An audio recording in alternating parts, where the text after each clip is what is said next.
中国東北地方にある吉林省、人口約2750万人。朝鮮半島やロシアに近接し、中国人としてのアイデンティティと朝鮮民族としてのアイデンティティの両方を併せ持つ少数民族、朝鮮族が多く居住している地域がある。延辺朝鮮族自治州延吉市である。街中の看板は中国語とハングルが併記され、朝鮮語が飛び交う。独自の文化を維持し、現在も朝鮮文化が色濃く残っている中国でも珍しい地域。延吉市は現在も多くの朝鮮族が暮らしている。長い歴史を経て形成された中国文化、韓国、朝鮮文化が入り混じる延吉市とは一体どんな街なのか。朝鮮族文化の中心地として発展してきた中国最大の朝鮮族居住地域に迫ります。それで今朝のね6時を過ぎたところなんですが、これから朝ごはんを食べに行こうかなって思っております。で、このホテルにね、朝食ついてるんですけど、せっかくなんでね、ホテルの近くに朝鮮族の人たちが主体でやってる市場があってですね、そこで朝ごはんを食べたりしてみようかなと思っておりまして、朝の5時から9時までね、開かれてる市場にちょっと今から行って、ちょっと朝鮮族、朝鮮系のね、活気のある市場を見ながらご飯を食べに行きたいと思います。せっかくなので、その市場でね、朝ごはん食べれたら面白いかなと思って、ちょっと早起きして出かけてみようかなと思います。とりあえず今日は、延吉市で一日ね、滞在する時間を確保できましたんで、自分が気になっている場所をね、いろいろ巡ってみようかなと思っております。とりあえず1箇所目は、今からね、水上市場というね、場所に行ってみます。ということで、ホテルから今からちょっとタクシー捕まえて、こちらのね、見えるかな？見えないよね。水上市場の方に、延吉、東方水上市場、そちらの方に行ってみたいと思います。めちゃくちゃ寒いです。タクシーは適当に捕まえましょう。まだね、暗いんですけど、一応もう6時、過ぎてます。あったかい朝鮮族系のね、いわゆる韓国料理に近いものを食べれたらいいなと思ってます。ということで、タクシー捕まえました。タクシーのなんか放送みたいのが韓国語ですね。朝鮮語です。ということでタクシーで到着しました。タクシー代金、5元でした。めちゃくちゃ安い。というかね、延吉はね、安いわ。初乗り5元だもん。他の都市より全然安いですね。それで到着しました。こちらが延吉東方水上市場。メインはね、食事らしいんですけど、グルメとかね。もうこんなでっかいんだ。こんな感じです。タクシーもいっぱいいるね。北朝鮮関連のものもね、多分結構売ってると思うんですけど、とりあえず朝ごはんを食べつつ散策してみましょうか。これ鹿の角だそうです。これなんだ、トカゲみたいのがすごい。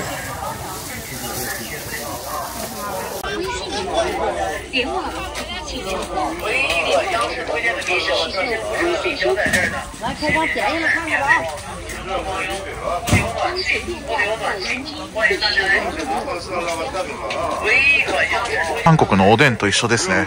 トッポギも売ってるし、普通にうまそう。こ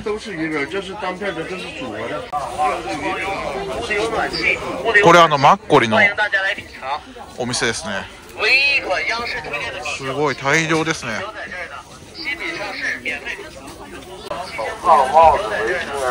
それじゃあフードコートというか食べれる場所行きましょう。うわー、すげえ。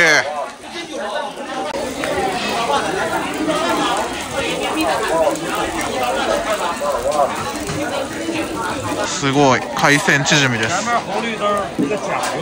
美味しそうですね。食べたい。こっちもそうですね。なんかソウルのカンジャンシジャンみたいですね。もう売ってるものが全部韓国の食べ物ですね。これお餅ですよね。あとこっちはすごいですよ。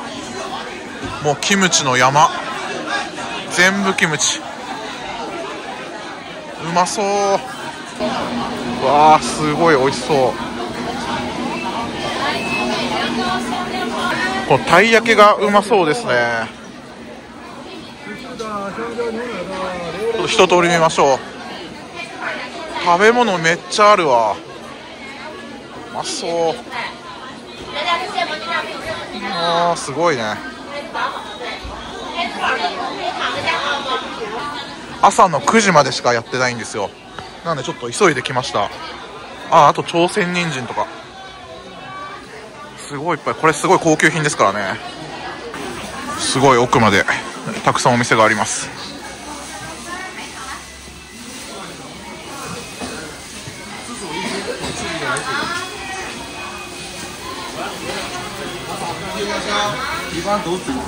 ケジャン、カンジャン、ケジャン。うわ、うまそう。この市場だけ見ると中国じゃないみたいですね。ほとんどもう朝鮮系、韓国人が普通にここにたくさんいてもおかしくないぐらいの匂いも雰囲気も。ただ喋ってる言葉は中国語がやっぱメインですかね。ハングルも聞こえますけど。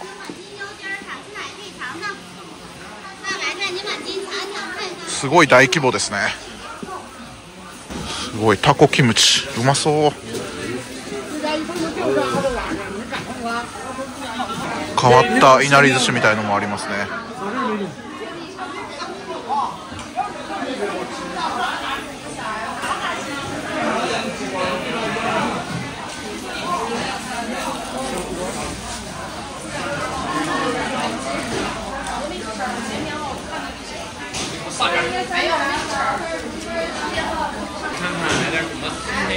やっぱり、はい、吉林省の名産はキクラゲと聞きましたけど、やっぱキクラゲいっぱいありますね。これ何でしたっけ？そういう高級なキノコですよね。これなんか体にいいやつですよね。ちょっと名前出てこない。テロップで出しときます。ありました。この松の実、最近すごい高騰しててね、なんならもうないところが多いんですけど、こんなたくさん松の実ありますね。優しいおじさんが試食させてくれました。はい、これで80元なら安いんじゃないかな。うちの親がね、松の実大好きなんですよ。だから見つけたら買ってきてくれっていつも言われるから、ちょっと買おうかな。この大粒の松の実を今このボトルで1つ買いました。多分この量買ったらもっと高いと思うんですけど、今おまけしてくれて90元にしてくれました。これすごい量だな。これ母親に、うちの親にね買っていこうと思います。とりあえずちょっとあったかい朝ごはん食べたいですね。スープ系のクッパとか、こちらのサムゲタンが有名なお店らしいんですけど、これちょっと食べてみましょうか。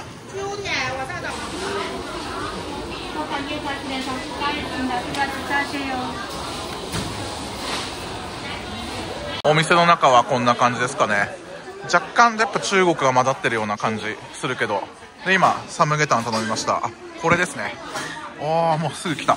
うまそう。そんなに大きくはないですね、量が。これで15元でした。それじゃいただきます。あったかくてうまそう。最高の朝ごはんですね。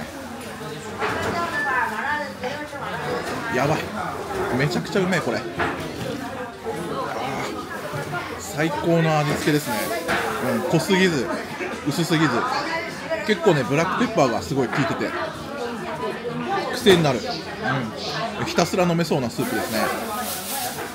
ここに麺とか入れてももうそれなりのラーメンになりそうなぐらい、塩ラーメンになりそうですね。あと高麗人参も入ってますね。朝鮮人参。皆さんが一般的に思い浮かべるようなサムゲタンとちょっと違いますね。もうボロボロっていうか肉がほぐしてあって、スープがメインって感じですかね。あともち米も入ってるのかな。入ってなさそうですね。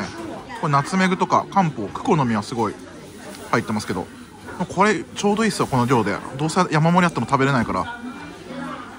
鶏肉もホロホロですね。超うまい。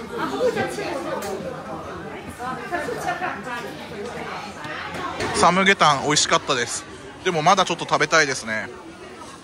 なんかまた入りましょう、お店に。自分はねちょっと澄んでは苦手なんですよね。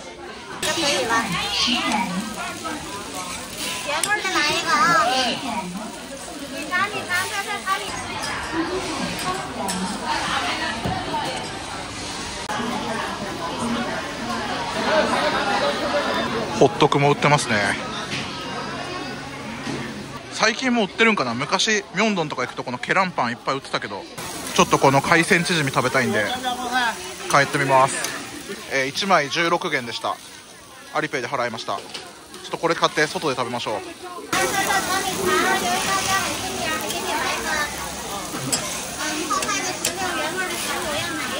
見えるかな、後ろの川凍ってますちょっと椅子とかテーブルがあった方がいいよね。それがなかったです。はい、お店に入らないと座って食べれない。はい、これが海鮮チヂミ、超うまそう。これで16元なんで、まあ400円しないぐらいかな。いただきます。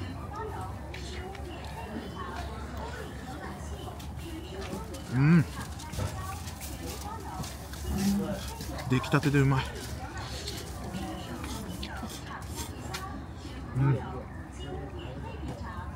具材はニラとエビとイカと人参かな。ちょっとキムチも入ってるかな。本当に韓国で食べるチヂミそのままの味ですね。韓国もかなり今食事の値段上がってるんで、飯屋入ってね、まともに食うと本当日本より全然高いんですけど、ここだとこの爆量で安いですね。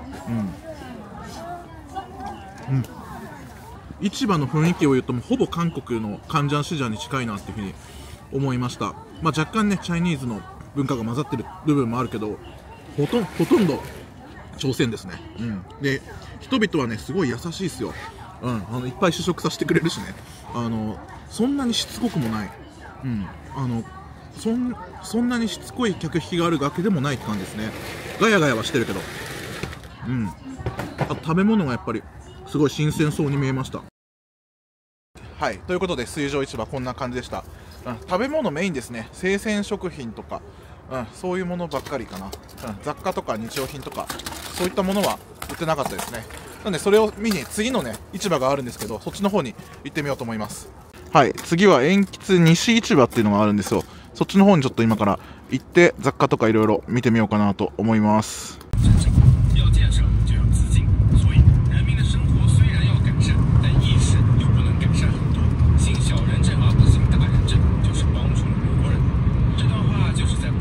ということで続きまして西市場の方に来ました。で今ねタクシーで移動したんだけど、ちょっとねやっぱ塩吉のタクシーWeChat しか使えない、 WeChatPay しか使えないの多いですね。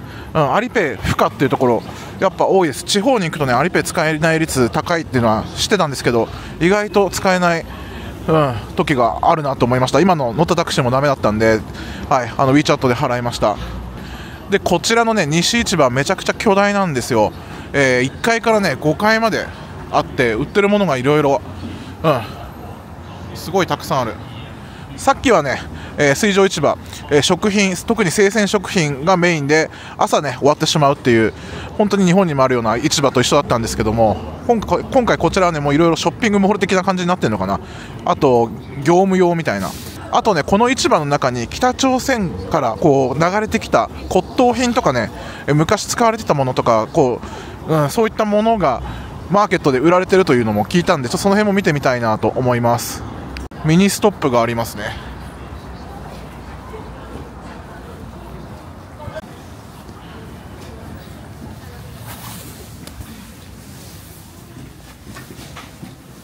すごいローカル感がありますね。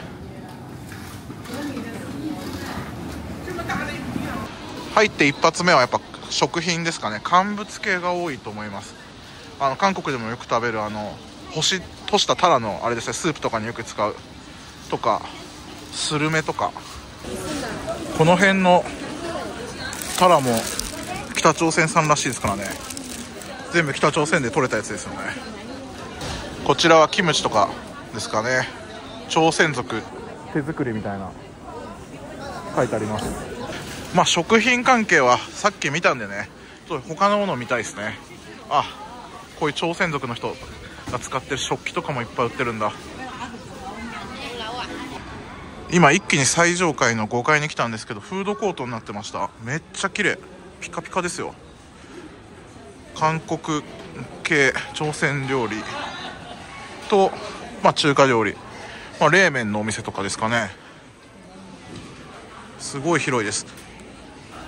このカレーとかとんかつとかオムライスがね、韓国行っても結構あるじゃないですか。ほぼそれと一緒ですかね。辛ラーメンも、あとキンパ、こっちは中華系になるのか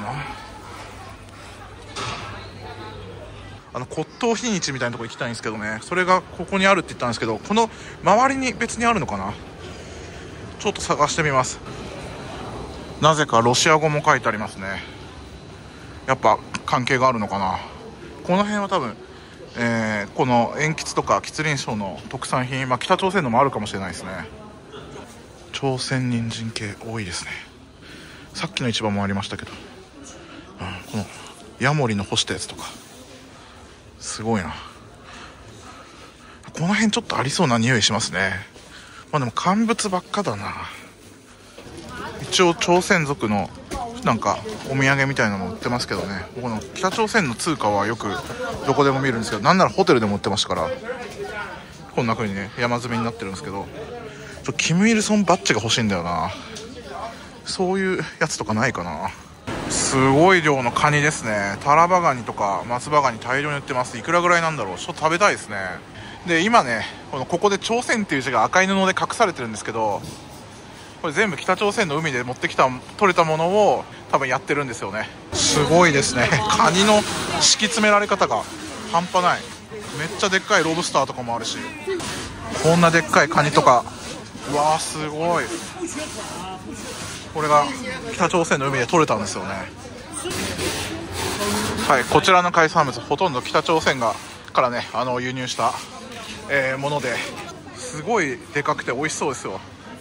はい、朝鮮って書いてあるけど、アワビとかすごいでかいですしね。これは多分川の魚とかかな。土壌ですよねこれ。これカニだ、ちっちゃい。違う、カニじゃない、カエルだ。すごい生きたカエルが山積みです。横にもすっぽんがいました。ちょっと市場を出てみましたけど、裏側にも市場に入ってないようなお店とかが結構ありますね。これもなんか問屋さんっぽいですね。はい、ここはキムチのお店ですよね。もうハングルばっかですね。おお、すごいすごい。山積みのキムチを人民の人たちが運んでおります。やっぱりキムチだらけだな。意味のわかんない白菜のモニュメントみたいなのもあるし、これもキムチ屋さんだ。こちらの朝鮮族御用達みたいなスーパーがあるんで見てみましょうか。天地の絵が描かれてたりしますね。基本的には普通のスーパーですね。ちょっとね店内が北朝鮮の歌が流れてるんでどうかなと思ったんですけど、ロシアのチョコとかは大量に売ってるんですけど、北朝鮮のなんかグッズみたいなのないですね。やっぱりお酒とかばっかかな。で今店員の人に聞いたんですけど、骨董品市場とか北朝鮮の商品ないかって聞いたらないと言われました。適当にちょっと街をブラブラ歩いてみますか。ほぼほぼハングルなんでね、漢字もあるけど本当に韓国の田舎の町、地方都市を歩いてるような感じがしますね。こういうところにありそうですよね。匂いはなんかする気がするんだけどな。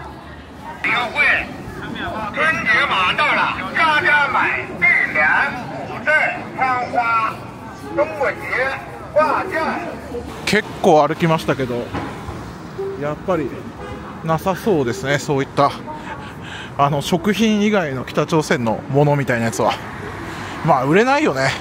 普通誰も買わないもん。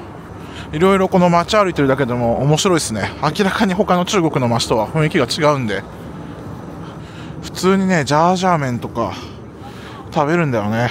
全然あるもんね。もうこの全部一緒だよね、韓国のああいう食堂と。あとね街を歩いてて思ったんですけど、意外とねスタバとかねマックがないね。コーヒー屋さんとかケンタッキーは2軒ぐらい見たけど、ちょっとそろそろ休憩したいですね。ゆっくりちょっとコーヒーでも飲みたいなと思って今コーヒー屋さん探してるんですけどなかなかない。鉛筆に来て初めて見た、マックありましたわ。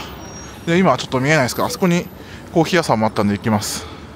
目の前に見えてるのもすごい立派ななんか百貨店みたいなデパートですね。ちょっと後で行ってみましょうか。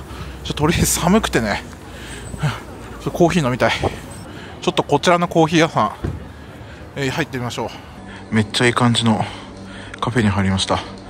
女性の方のね、若いスタッフの方だったんですけど、英語ペラペラでした。助かりました。アリペイで払えました。今ホットコーヒー頼みました。いいね、今風な感じですね。今回初めて飲むかもしれない、この中国に入ってからあったかいブラックコーヒー頼みました。はい、いやー、部屋の中、いやー、お店の中めっちゃあったかいわ。ゾウさんのやつでかわいいホットコーヒーだけどストローがついてきたんですけど、い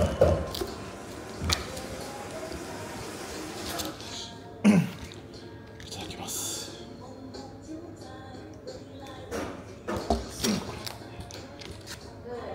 すごいこぼれないようになんか挟んである。それでは休憩もできたんで、今から朝鮮民族村というね、そういう施設があるんですけども、そちらの方にちょっとタクシーで行こうと思います。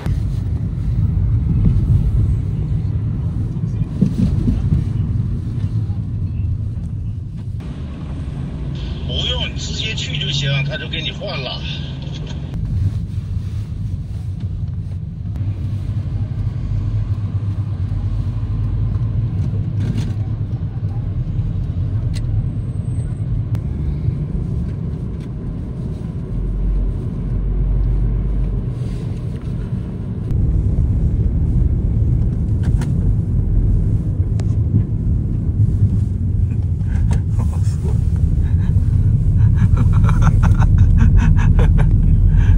厉害や。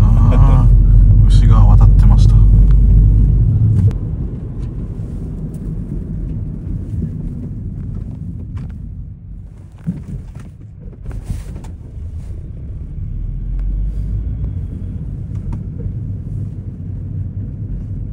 今乗ってきたタクシーのおじさんが、俺がここ見てくるまで待っててくれるそうなんで、ちょっと待機しておいてもらいます。で、メーター止めてくれてました。めっちゃいい人だった。で、これが、朝鮮民族村ですね。なんかアリランが流れてます。あー、すごい。昔の韓国朝鮮風、昔の朝鮮風の建物ですね。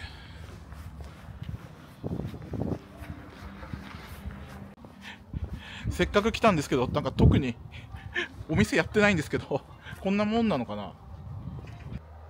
昔の朝鮮風の家屋があるっていう感じですかね。あの人はタクシードライバーです。こっちもありましたんで、ちょっと見ときましょう。ただ見るだけだな、これ。入場料とかはかかってないけど、一応ネットで調べると、なんかチマチョゴリとか民族衣装を着て、なんか体験できるとか、食べれるところがあるみたいな感じなんですけど、人もいないしね。今日日曜日なんだけどな。あ、でも民族衣装着てる人いるわ。すごい、チマチョゴリ着てます。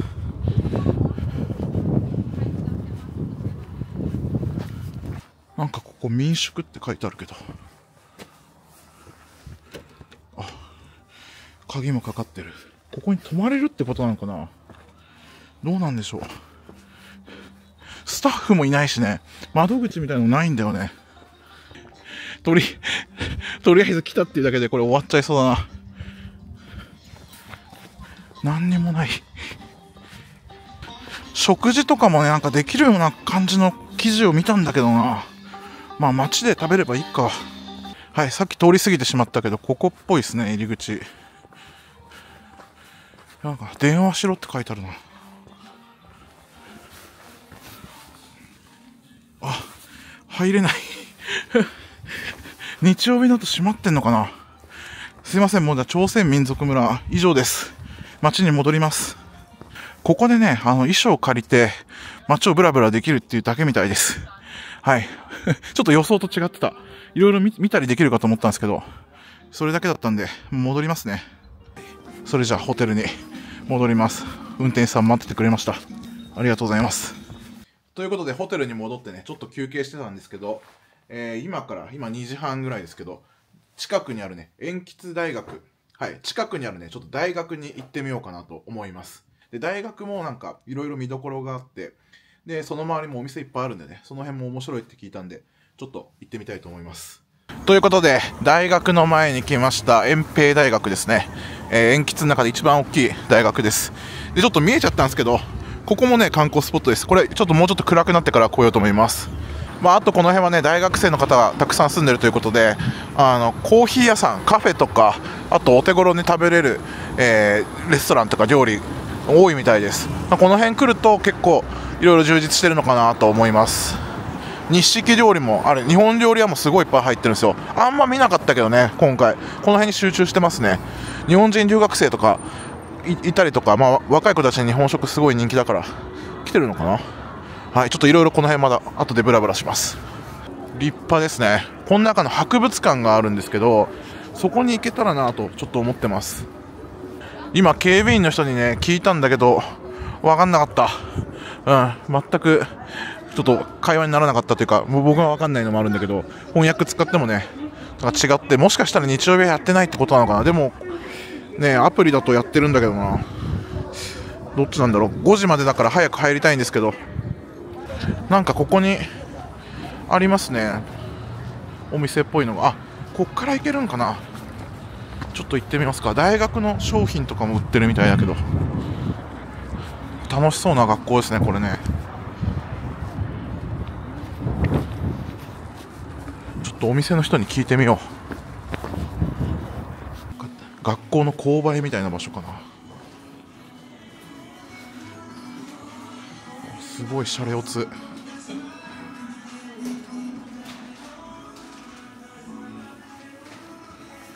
大学のトートバッグとかいろいろ売ってますけど、今ですね売店にいた若いお姉ちゃんにちょっと博物館入りたいんだけどどうしたらいいかっていうのを翻訳しながら聞いたんですけど、一般でも外国人でも入れるんだけど前日までに予約しないと入れないそうです。はい、なんで今日はもうねあなたは入れないと言われました。明日来るなら予約して入ることもできると言われたんですけども、あと2時間ですし、明日ちょっともうこちらのね延期出ちゃうんで、ちょっと今日は見れなかったです。はい、すいません。さっきの民族村もそうですけどちょっとねダメですね行くところ、はい、とりあえずこの学生街と、あとさっきのこの大学の反対側にあった場所の町のエリアちょっと見に行きましょうか。もうこうなったら仕方ないね。予約制なのは知らなかった。今日の晩ご飯はね食べたいもの決まってるんですよ。ちょっと美味しいねサムギョプサルの人気店をちょっと教えてもらってるんで、そこにこの大学の近くにあるんでね、行こうと思っております。ちょっとこの辺ブラブラしましょう。すごい BRT ですよ。これバス専用の道があるのかな。そうではないか。一応ありますね。時間によってはバス専用の道とかあるんだ。やっぱりこの辺はなんか今風のねイケメン美女がいっぱいいるわ。髪も結構派手に染めてたりとか、おしゃれな若い子たちがいっぱいいる気がする。結構屋台が多くありますね。まだちょっと時間が早いからあれかな、準備中かな。すごいね、こうビルも高いですしね。この辺反対がお店だったんですけど、すごい K-POP がいっぱいかかってるな。久しぶりにビッグバンのピタカゲの曲を聴きましたね。まだ中国語バージョンになってたけど、食べ物屋さんばっかり。自分は変な雑貨とかあんまそこまで興味ないんで、北朝鮮のやつはちょっと見たかったんですけど、食べ物屋さんとかコーヒー屋さんいっぱいでいい感じです。はい、この先に私のお目当ての焼肉屋さんというかサムギョプサル屋さん、この先に私が行こうと思ってるお店があるんで近いですね。焼肉屋さんばっかりだな。多分ね1人だと1人前みたいなの多分ないんですよ、きっと。ここも 2,3 人前を1人で注文みたいな感じだと思うんですけど、払って食べましょうか今日は。ここですね。もうやってるんで入りましょう。ちょっと早いですけど食べます。お店の中めちゃくちゃ綺麗で今風ですね。で全部 QR で注文するタイプだったんで、アリペイのアプリで、読み込んで注文できました。 WeChat でも多分できると思います。今回アリペイ使いましたけど、すごい。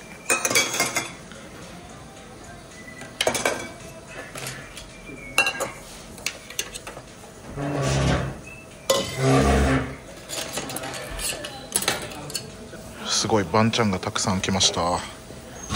飲み物はオーダーしました。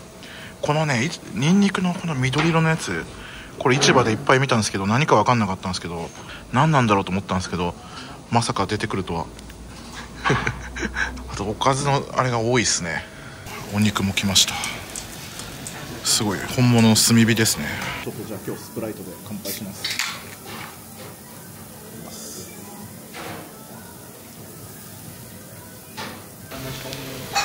全部やってくれますね。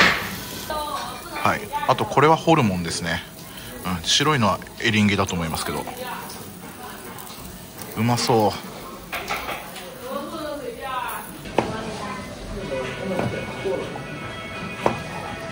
あとですね、結構一人でサムギョプサル食べてる中国人の人がいますね。俺だけじゃない。韓国だとあんまありえないと思うんですけど、これ普通にお手拭きで拭いてるんですよね。なんか油のやつかと思ったら普通にアルコールのやつで拭いてますね。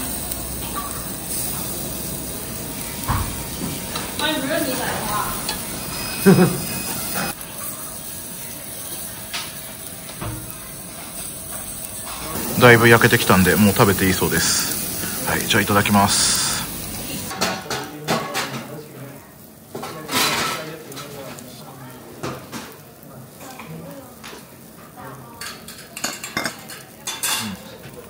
色はねすごい不気味な色してるんですけど、味は普通にニンニクですね。なんかニンニクの酢漬けみたいな感じで、日本にもこういうのあるじゃないですか、たまり醤油漬けみたいな。それとほとんど同じ味で美味しいです。普通にだいぶ焼けてきたんでもう食べていいそうです。はい、じゃあいただきます。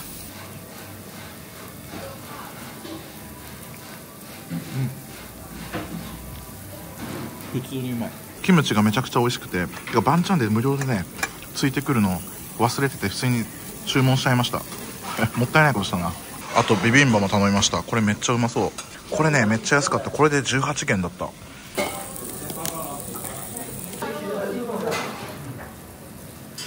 まいね、めちゃくちゃうまい。無限に食べれる。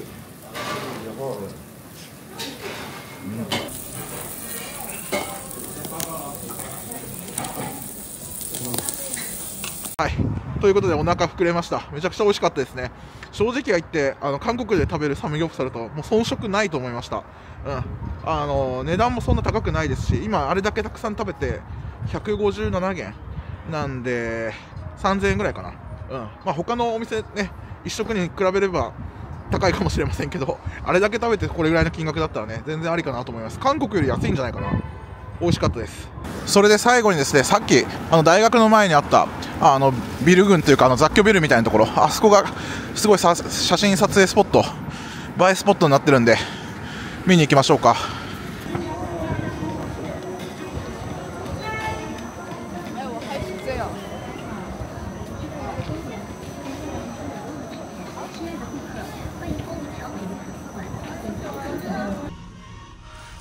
大学城、ビルの名前なのかな。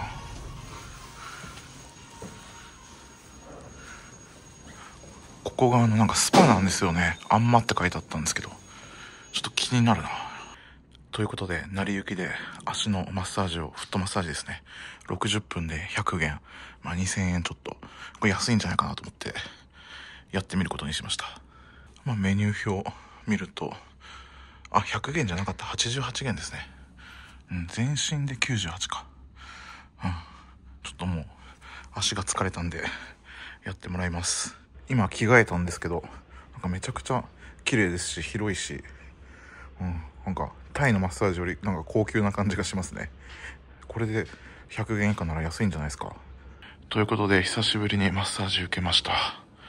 気持ちよかったです。ちょっと強引なね力強さはあったんですけど、テクニックはありました。別に下ネタじゃないです。で今から、ちょっと下でね最後夜景見ましょうか。すごい人がいるな。ということでマッサージ終わって今出てきたんですけど、すごい綺麗。これがね有名なんですよね。ここのすごいね、ここだけ華やかだもんね。めちゃくちゃ綺麗ですね。すごい眩しいぐらい。ここだけこうなってるっていうのがまた味がねあるんでしょうね。ここが鉛筆の映えスポット、来る価値はあるかと思います。で後ろが大学ですね。こんなに栄えてます。これはやっぱりねすごいよね。やっぱり夜暗くなってからだと迫力がすごい増しますね。皆さんね多分大学生の子たちがこの辺多いんでみんな写真撮ったりしてますね。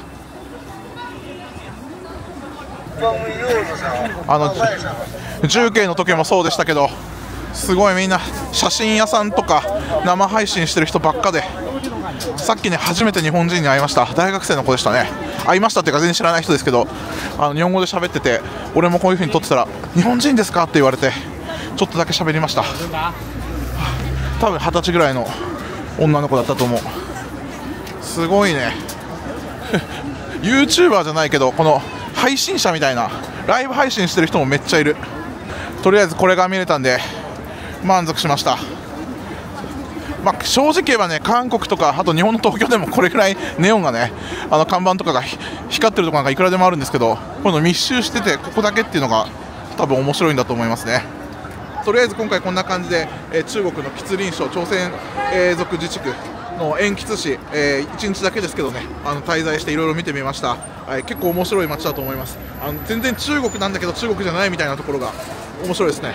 はい、よかったら皆さんこの動画の高評価とチャンネル登録とコメントもよろしくお願いします。